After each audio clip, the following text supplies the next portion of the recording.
அன்புடன் அழைக்கும் உங்கள் மூணார் கங்கா. இன்றைக்கி நம்ம வீடியோ என்ன பார்க்க போகிறோம் அப்படின்னா, எங்கள் பின்வாசலில் கொஞ்சம் இடம் இருந்தது பின்னாடி, அதில் தான் கார்டன் மாதிரி க்ளீன் பண்ணலாம் அப்படின்னு சொல்லி ஒரு ஐடியா வந்துச்சு.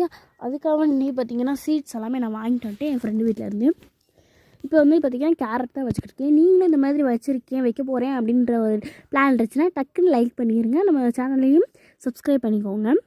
அதுக்கப்புறம் பார்த்திங்கன்னா இதுதான் கேரட் விதை, எவ்வளோ குட்டியாக இருக்குன்னு பாருங்கள். இதுக்கு நான் பயன்படுத்தலை எல்லாமே இது உரம் இருக்குது பார்த்திங்கன்னா, அது மேலே ஃபுல்லாமேன்னு சொல்லி பார்த்திங்கன்னா நானாக உருவாக்குனது.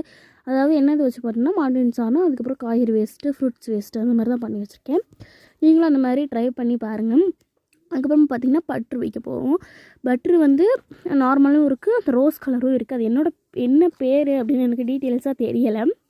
கண்டிப்பாக நீங்களே இந்த மாதிரி வந்து ட்ரை பண்ணி பாருங்கள், ரொம்பவே நல்லாயிருக்கும். நம்ம விவசாயம் அழிஞ்சிக்கிட்டே வருது கொஞ்சம் கொஞ்சமாக. இன்னும் காலையில் விவசாயம் இருக்காது, அதனால நம்மளுக்கு நம்ம தேவையானதை யூஸ் பண்ணி தேவைக்கு நம்ம இது பண்ணிக்கலாம். நீங்களும் இந்த மாதிரி வச்சு விவசாயத்தை காப்போம் அப்படின்ற ஒரு விழிப்புணர்வை தூண்டலாம்.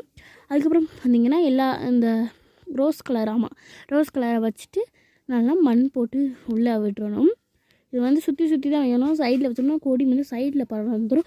ஒரு குச்சி வைக்கணும். இது கொஞ்சம் வளர்ந்தோடனே நம்ம குச்சி வச்சு விட்டோம்னா அதுலேயே சுற்றி வந்துடும். பார்த்திங்கன்னா முள்ளங்கி வந்து பார்த்திங்கன்னா நல்லா முள்ளங்கி கேரட் இல்லாமல் அகலமான ஒரு மண் தோண்டி அதில் தான் வைப்பாங்க. ஆனால் நம்மளுக்கு வந்து அகலமான இது இல்லை, அப்படி வச்சாலும் பெருசாக எதுவும் கடிச்சிடும். அதனால் இதில் வச்சுருக்கோம். ஓகே, அடுத்த வீட்டில் பார்க்கலாம். பாய்.